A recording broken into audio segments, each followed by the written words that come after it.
जी तो जनाब, क्रिकेट की दुनिया में बड़ी जो हलचल मची हुई है और पाकिस्तान की टीम ऑस्ट्रेलिया से पहले 2 टेस्ट मैचेस हारने के बाद ये सीरीज जो है 2-0 से हार चुकी है। अब उम्मीदें ये लगाई जा रही हैं कि पाकिस्तान की टीम सिडनी टेस्ट में जीत के जो है वो एक मैच तो कम अज कम जो है वो अपने नाम करे। और जो 28 सालों से पाकिस्तान जो है ऑस्ट्रेलिया में जीत नहीं पाया, अब जो है एक आध मैच जीत के पाकिस्तान कुछ तो इज्जत जो है वो अपने नाम करे। लेकिन सीधी सादी बात बता देता हूं यार, कोई उम्मीद नहीं है।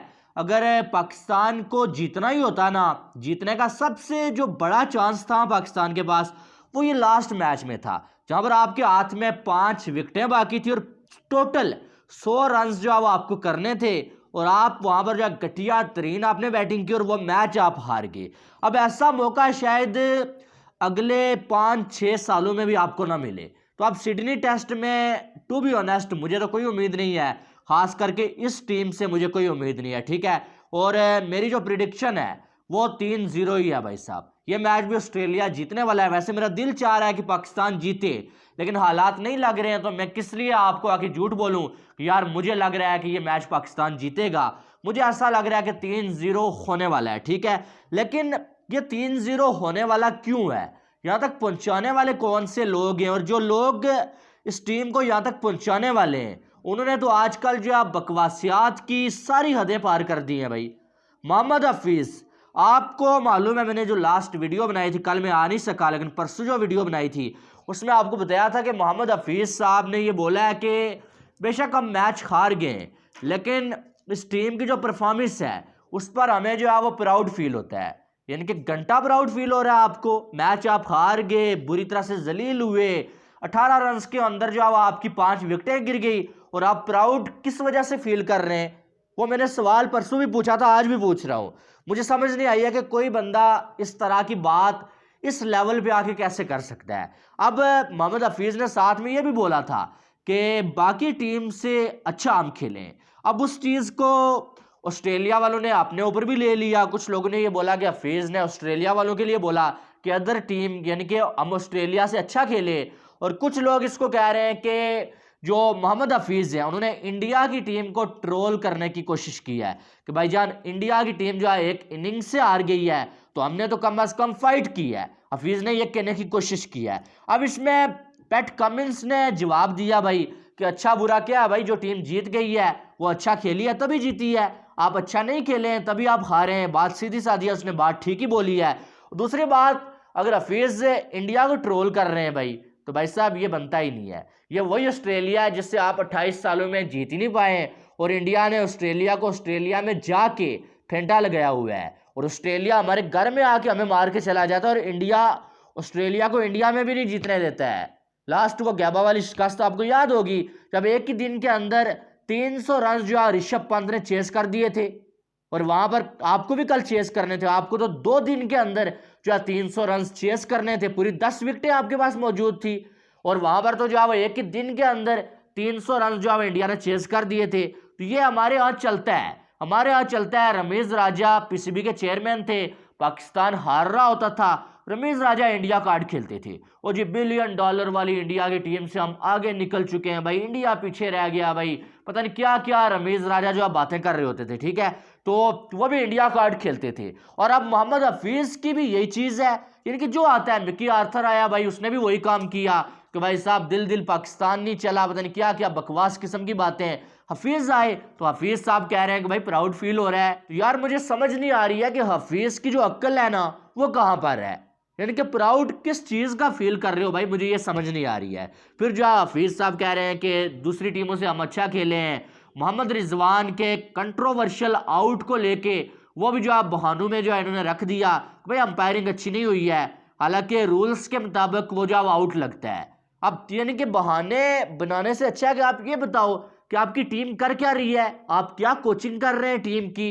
आपने एक जो spin bowling coach Saeed Ajmal की सूरत में रखा हुआ है, लेकिन स्पिन बॉलर्स को आप खिला ही नहीं रहे। यानी कि नेट्स के बॉलर्स के लिए आपने सईद अजमल को रखा हुआ है, और मंथली वो इतने लाखों रुपीस ले रहे हैं। आप खुद जो आप किस काम के इतने लाखों रुपीस ले रहे हैं, सिर्फ ये एक्सक्यूजेस देने के लिए कि अंपायरिंग अच्छी नहीं हुई है भाई, और जो है वो पता नहीं क्या क्या। और ऐसी बकवास किस्म की बातें। और ये मोहम्मद हफीज़ बहुत बड़ा दोगला इंसान है, यकीन माने आप, बहुत बड़ा।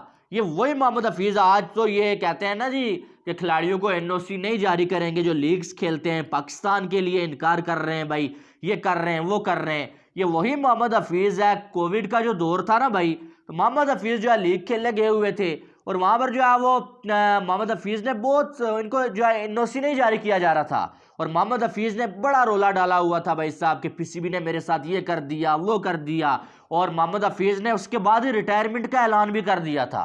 तो कहने का मकसद यह, ये खुद जो है वो कौन से जो है दूध के धुले हुए, ये भी लीग्स के लिए जो है पीसीबी से लड़ रहे होते थे। और आज कोई खिलाड़ी लीग्स की बात करता है तो ये जो है वो उसको आगे जो है वो गिरबान से पकड़ लेते हैं। नहीं भाई, और रूल्स बना रहे हैं हफीज़ साहब। तो कहने का मकसद यह है कि मैं इस चीज़ के हक में नहीं हूँ कि कोई खिलाड़ी लीग्स खेले और कंट्री के लिए ना खेले, इनकार कर दे, नहीं। लेकिन हफीज़ की बात मैं कर रहा हूँ कि ये दोगलापन है हफीज़ का। और फिर यही हफीज़ कह रहे होते थे कि बाबर को जो है हम जो है रेस्ट देंगे, शाहीन को रेस्ट देंगे, वो दोनों रेस्ट अब आपके हाथ में है सारा कुछ, आप क्यों नहीं कर रहे? नहीं कर रहे, सिर्फ बड़ी बड़ी बातें करनी है और जो बकवास किस्म के जो एक्सक्यूज़ देने हैं, बाकी कुछ नहीं है।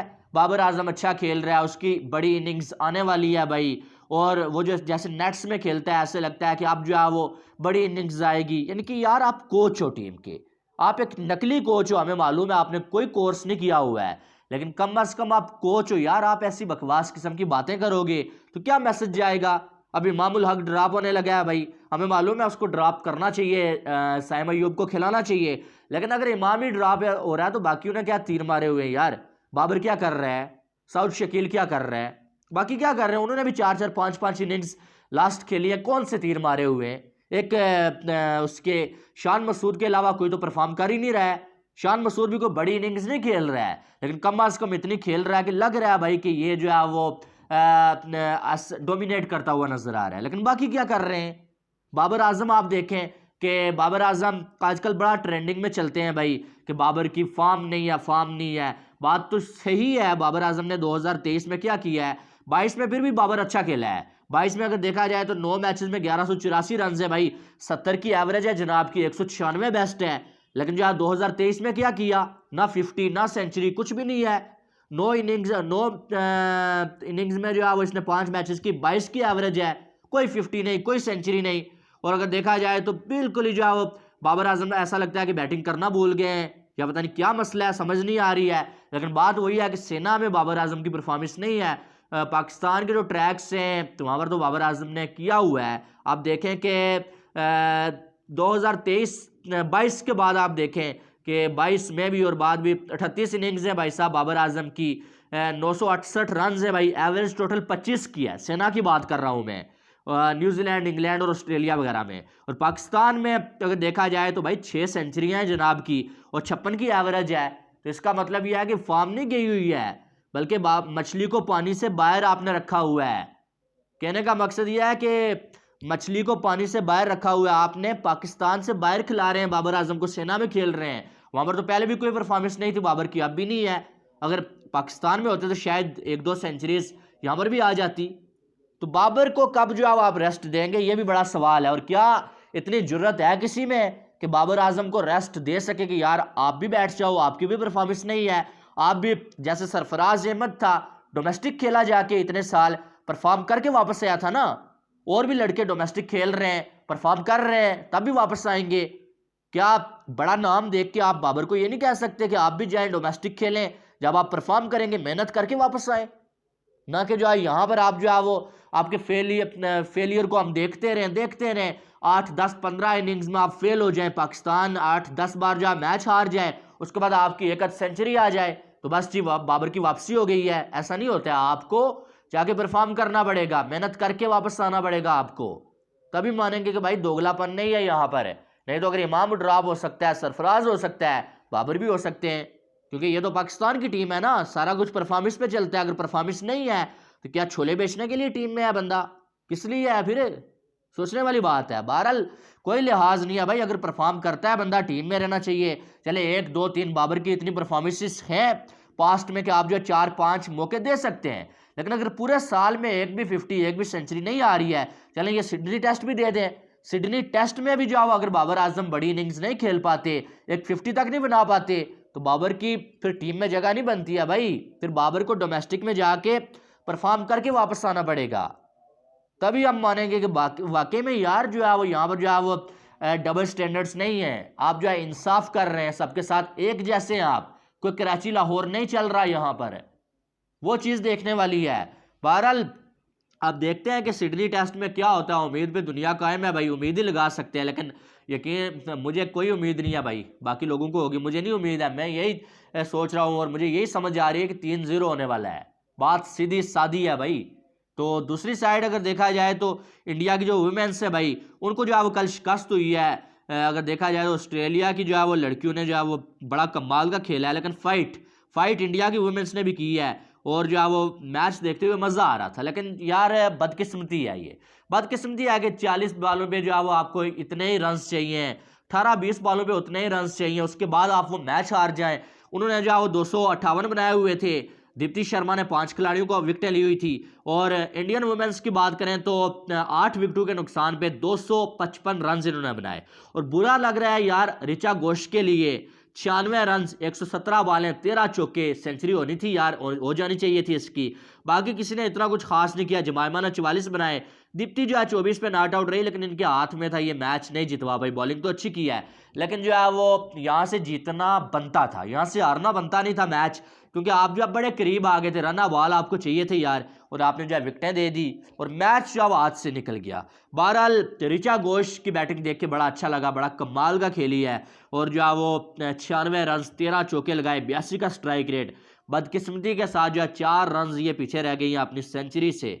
बहरहाल अब जो है वो इंडियन वुमेन्स को जो है शिकस्त हो गई है, तो क्या कह सकते हैं। उसके बाद अगर देखा जाए तो पाकिस्तान का मैच भी जो है वो 3 को है भाई, और India versus south Africa match भी जो है 3 को ही खेला जाएगा।